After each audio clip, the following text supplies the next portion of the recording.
Applause entertainment நீலம் studios தயாரிப்பில் applause entertainment மற்றும் பாரஞ்சித் வழங்கும் மாரி செல்வராஜ் இயக்கத்தில் ரூம் நடிக்கும் வயசன் காலமடான் வெற்றி நடை போடுகிறது.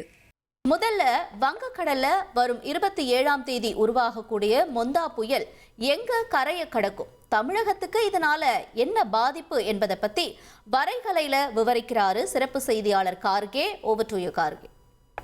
வங்கக்கடல்ல எதிர்பார்த்த நிகழ்வு வந்துவிட்டது. இந்த முறை புயல் நிச்சயம் அப்படின்றாங்க. சரி, இப்போது வானிலை ஒரு புதிய மாற்றத்தை சந்தித்திருக்கிறது. என்ன அப்படின்னா, இப்போது நீங்கள் பார்த்து கொண்டிருப்பது வங்கக்கடல் ஒருபுறம், அரபிக்கடல் ஒருபுறம், ஒரே நேரத்தில் இரண்டு பக்கமே சுழற்சி இருக்கிறத நீங்கள் பார்க்குறீங்க. இங்கே ஒரு லோ ப்ரெஷர் இருக்குது, இங்கே டிப்ரெஷன் இருக்குது.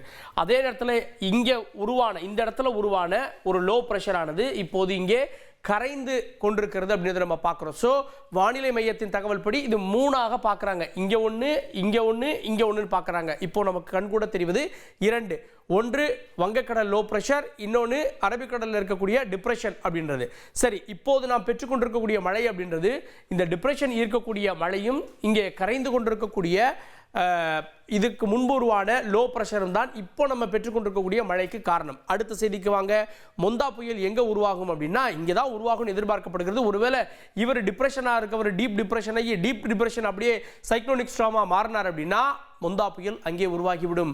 ஆனால் அதற்கான வாய்ப்புகள் குறைவு அப்படின்றாங்க. ஏன்னா இதை விட இது வலிமையானதாக இருக்கிறது. இது கிட்டத்தட்ட ஒரு வாரமாக இங்கே தான் அரபிக்கடலில் இருக்குது. இங்கே இருக்குது அப்படியே சுற்றி இருக்கு. இப்போ அவர் பாகிஸ்தானுக்கு போகிறாரு, வடமேற்காக நகர்ந்து கொண்டிருக்கார். அவர் பாகிஸ்தானுக்கு போவார் அப்படின்னு எதிர்பார்க்கப்படுகிறது. சரி, இங்கே வங்கக்கடலில் இருக்கக்கூடிய இந்த நிகழ்வு அந்தமான் பக்கத்தில் உருவாகி லோ ப்ரெஷர் அப்படின்னு அறிவிக்கப்பட்டாகிவிட்டது.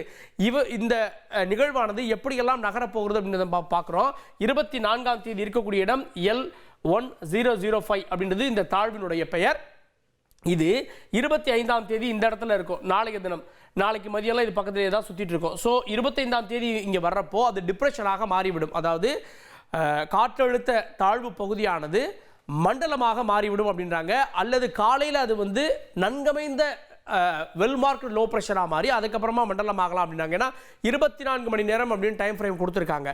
ஸோ நன்கமைந்த தாழ்வு பகுதியாக மாறி அடுத்த மண்டலமாக மாறும். இந்த நிகழ்வு நாளைக்கு நடக்கும் அப்படின்றாங்க. நாளை மறுதினம் அது மண்டலத்திலிருந்து டீப் டிப்ரெஷனாக மாறும், அதாவது தீவிர மண்டலமாக மாறும் அப்படின்றாங்க. இந்த தீவிர மண்டலம் உருவானது அப்படின்னா அடுத்தது தான் புயல். ஸோ 27ஆம் தேதி புயல் சைக்ளோனிக் ஸ்டார்ம் சைக்ளோன் உருவாவதற்கான வாய்ப்புகள் இருக்கிறது அப்படின்னு சொல்லப்படுகிறது. ஸோ 27ஆம் தேதி காலையிலலாம் நமக்கு அது புயலாக உருவாகிவிடும், சைக்ளோன் ஒன்று உருவாகிடும் அப்படின்ற விஷயங்களை வானிலை ஆய்வு மையம் இப்போவே சொல்ல தொடங்கி விட்டார்கள்.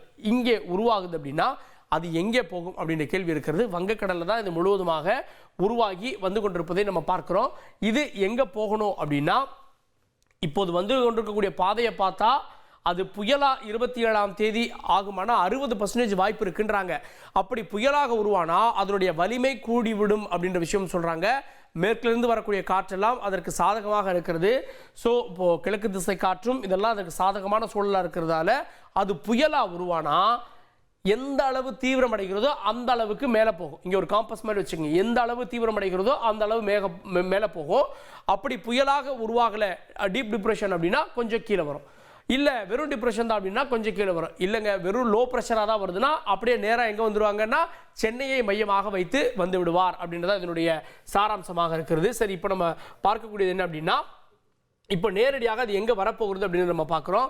இந்த பாயிண்ட்டுக்கு போகும்னு கணிக்கப்படுது. 25ஆம் தேதி பாருங்க, 25ஆம் தேதி இதிலிருந்து மூவ் ஆகி நாளைய தினம் அது நகர்ந்து விட்டது அப்படின்றத நம்ம பார்க்குறோம். 25ஆம் தேதி அடுத்தது 26ஆம் தேதி மதிய வாக்கில் எல்லாம் பார்த்தீங்க அப்படின்னா அது அடுத்த நிலையை டீப் டிப்ரெஷன் நோக்கி வந்துவிடும்.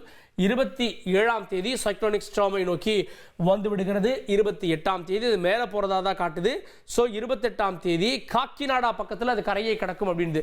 ஸோ வங்கக்கடல் உருவாகக்கூடிய இந்த வடகிழக்கினுடைய மிக முக்கியமான எலமெண்ட் என்னன்னா, தாழ்வு இங்கே இருந்தது அப்படின்னா, நல்லா பாருங்கள், தாழ்வு இங்கே இருந்தது அப்படின்னா காற்று இந்த பக்கம் இருந்து வரக்கூடிய இந்த மேற்காற்றெல்லாம் வாங்கி கிழக்கு காற்று இப்படி வரும். அப்படியே மேற்கிலிருந்து மேற்காற்றை வாங்கி இப்படியே கிளாக் வைஸில் அது சுத்தக்கூடிய ஒரு நிகழ்வால் இங்கே மேகங்கள் உருவாகும்.